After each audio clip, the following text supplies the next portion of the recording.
Quem trabalha com terapia, com desenvolvimento humano, não vai trabalhar com julgar outras pessoas ou querer impor o seu modelo de mundo na vida de outras pessoas. O terapeuta, o hipnoterapeuta, quem trabalha com hipnose transformacional, não é aquela pessoa que chega lá e fala assim, nossa, você tem que fazer isso, você deve, por exemplo, vamos supor que você é muito religioso e fala que o cara tá com depressão por falta de Deus, isso é falta de conhecimento, gente. Você não tem nada... Ó, entende o seguinte, você pode ter a sua fé, mas você não tem que impor a sua fé às outras pessoas, senão você não é terapeuta, senão entra por uma coisa religiosa.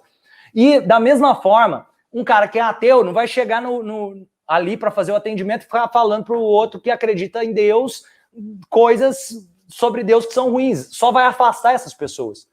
Você não é para impor o que você acredita, é para trazer reflexão e trazer o que existe mais de bonito dentro daquela pessoa para ela viver a favor dos princípios dela. Um exemplo, a minha mãe é teóloga. A minha mãe, ela fez teologia, minha mãe reza todo dia que vocês imaginarem da vida dela, ela está rezando. Deve ter rezado hoje para mim, para fazer esse curso aqui, e ela é uma das pessoas que mais me ajuda na minha vida. Então, o jeito que ela vai fazer as intervenções, ela usa das crenças dela, ela pode usar o Espírito Santo, o que ela quiser. Outra pessoa pode usar de forma diferente, tem gente que vai crer em vida passada e querer trabalhar com vida passada, mas vai da crença da pessoa, não importa se é real, vai da crença da pessoa, e vocês vão ver isso muito mais profundamente aqui. Não é impor o seu modelo de mundo, nem julgar. Isso tem que ficar claro. Segundo ponto, você tem que estar presente para o cliente. Você tem que estar lá para estar presente.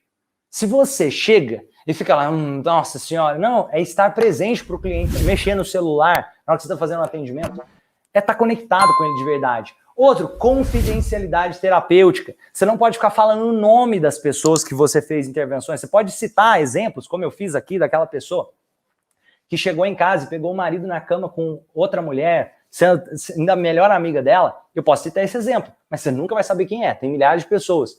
E aqui, ó, outra coisa, não apoiar a história de limitação do seu cliente. Isso é um erro comum entre terapeutas. O cara chega lá reclamando da vida e não sei o quê, falando que as coisas estão difíceis e não sei o quê, e pra cá e pra lá. Ele tá reclamando porque ele tá pedindo socorro. Então para de ficar apoiando aquela história. Você vai ouvir, você vai acolher, você vai se conectar. Se ele ficar repetindo aquilo de novo, rompe aquele ciclo. Fala, cara, você já me contou esse troço aí, você quer continuar repetindo isso e viver dentro da merda ou vamos fazer alguma coisa diferente? Eu faço isso muitas vezes com os meus clientes. Eu tô compartilhando isso e eles gostam. Eles falam, ainda bem que alguém me disse isso. Isso é amadurecer a pessoa. Não ficar naquele negócio, naquela lenga-lenga de ficar só apoiando. Tadinho dele, é tudo que ele quer escutar e que ele está escutando de todo mundo. Não, aqui é necessário levar um tapa na cara de vez em quando mesmo para levantar. E com amor, gente, fazer isso com amor, porque eu amo o ser humano. Resposta do cliente, mais amadurecimento, mais resposta do terapeuta. Olha isso aqui é muito legal, gente. Quanto mais você trouxer as suas convicções para o cliente, mais ele se torna dependente de você. Quanto mais o cliente, a pessoa, o sujeito, ele amadurece, mais ele traz as respostas, mais ele se torna independente, mais ele se transforma dentro do processo. Lembra disso no processo terapêutico.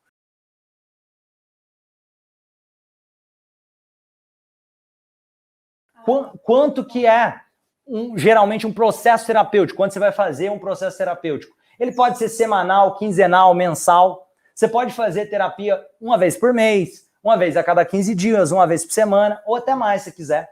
Geralmente, o processo de hipnoterapia vai de 1 a 6 meses, 1 a 3 meses, 1 a 6 no máximo. Entre 1 e 6 encontros são números interessantes, mas se quiser trabalhar mais encontros que esse, você pode. Se quiser trabalhar menos encontros que esse, você pode. Vai de acordo com o seu critério. Outra coisa, pode demorar de 3 minutos a 3 horas para o processo de transformação acontecer dentro de uma sessão. Existe um amadurecimento do eu. O que eu recomendo? Gente, você pode escolher a duração das suas sessões. Um exemplo de 1 hora, 50 minutos, para ter um intervalo entre uma sessão e outra. E como que você pode fechar? O que eu recomendo? Você pode fechar mensalidade de R$500, um exemplo, a mensalidade. Você pode, entre 500 a 2.500, vai depender do seu nível ali, vai depender de como for que você está começando, você já tem experiência, de 500 a 2.500 reais é um bom preço para acompanhamento mensal. Sessões, exemplo aqui é um exemplo, sessões, 4 sessões, 1.600, mas você pode escolher, gente. Pode ser entre R$500 a R$2.500. Um exemplo aqui, ó, você pode fechar processos terapêuticos. E aqui, aqui eu dei um exemplo, só fictício, mas para vocês trazerem ideias. Posso fechar um processo de 6 encontros por 2.000 e 4 ser 1.600, para fazer o cara querer fechar o de 6. De 2.000 aqui, mensalidade de 500 ou a mensalidade de 1.000, de acordo com o seu nível também, de quanto você fala, cara, quanto que eu acredito que vale a pena, que eu vou me sentir bem, que eu sei que tá sendo legal, e você pode cobrar. Quanto que você cobra hoje, Romani? Hoje, o processo comigo é R$15.000. Por quê? Porque, gente, eu quase não tenho tempo, eu vou atender uma pessoa no mês, uma a cada 2 meses, por quê? Sendo bem sincero, hoje eu foco totalmente minha atenção no movimento transformacional, para cuidar dos membros, para poder entregar conteúdo de valor, para poder dar esses conteúdos aqui.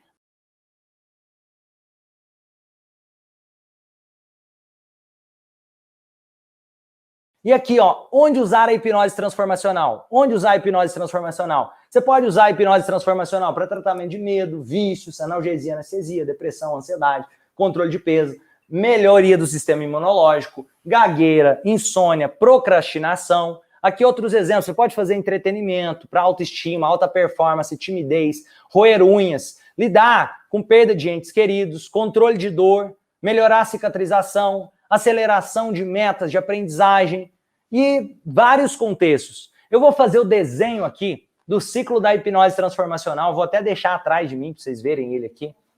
Ó, olha que legal. O ciclo da hipnose transformacional. Vocês estão vendo aqui o quadro. Isso aqui é o coração da metodologia. Se você entender o que é o coração da metodologia de hipnose transformacional, entender que hipnose transformacional é um estado de consciência, entender que hipnose transformacional é usar a comunicação para criar a realidade, não é sair para um estado alterado de consciência. Comunicação é verbal, é interna, é não verbal, é externa.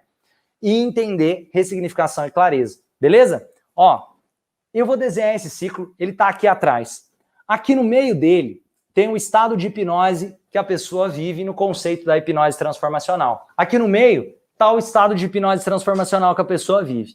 Aqui tem comunicação. Comunicação é tudo, não é só verbal. Você tem que entender isso. Comunicação é verbal, interno, externo e não verbal. Por quê? Porque às vezes você não falou nada e você comunicou. Você já percebeu? Às vezes você dá uma notícia para uma pessoa, a pessoa antes dela responder, você sabe se ela achou bom ou ruim. A comunicação não verbal comunica tanto ou até mais. Então a comunicação não verbal é importantíssima. A comunicação externa, o que é isso? São os gatilhos.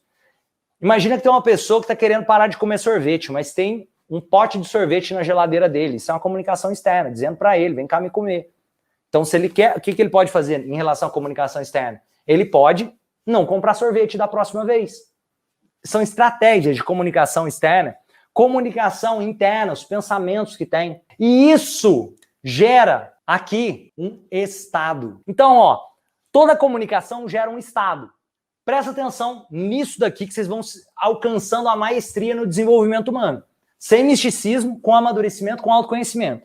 Vamos lá. Se eu comunico, um exemplo aqui, ó. Aquela mulher chegou em casa e viu o marido na cama com outra pessoa. Qual a comunicação que ela recebeu? Uma comunicação onde o marido estava pelado na cama com outra pessoa. Gente, isso é uma comunicação gatilho externo extremamente forte. Qual foi a comunicação interna? O que ela começou a pensar na cabeça dela? Nossa, sei lá, acreditei nele, ele me enganou, sei lá. E a comunicação verbal? Ela começou a xingar ele tudo. E a comunicação não verbal, de raiva, de tristeza, de um monte de sentimentos vindo ali, que congruente ao estado. O estado tem a ver com sentimentos e emoções. Sentimentos e emoções. Sentimentos e emoções. Sentimentos é aquilo que eu estou racionalizando das minhas emoções. São duas áreas diferentes do meu cérebro. Mas eu posso sentir raiva, eu posso sentir alegria, tristeza. Tem que tirar essa ideia que hipnose é relaxamento. Hipnose transformacional é comunicação. Se uma pessoa está eufórica, gritando, ela está em um estado de hipnose eufórico. Isso cai fichas aqui para muita gente. Cara, isso aqui é disruptivo. É outro conceito. Hipnose transformacional é o conceito que existe de mais moderno sobre hipnose, é a hipnose transformacional. Não tem nada no mundo nem parecido. O seu estado, esse ciclo fui eu que inventei, isso não existia antes, pra vocês terem noção. Um monte de... Isso aqui, gente, foi depois de mais de 3.500 atendimentos, para poder explicar esse passo a passo que eu estou passando para vocês. Ó, a minha comunicação gera o meu estado. O meu estado cria a hipnose transformacional em que eu vivo. O estado de hipnose que eu vivo. E o que o estado de hipnose que eu vivo faz? Cria os meus comportamentos. Isso tem inspiração na terapia cognitivo-comportamental. Gente, aqui, ó, comportamento. A hipnose transformacional gera os seus comportamentos. Por quê? Se aquela pessoa, ela gera uma comunicação onde ela ficou limitada em relação ao homem e à amiga, ela entra num estado de raiva, de tristeza, que faz ela ficar hipnotizada, com convicções profundas sobre a realidade, de tal forma que ela se comporta, talvez, não se relacionando com homens, não acreditando em amigas, se fechando. Olha que loucura isso, que faz ela ter experiências / resultados, que faz com que isso reforce o estado de hipnose que ela vive. Gente, presta atenção nisso que eu tô falando.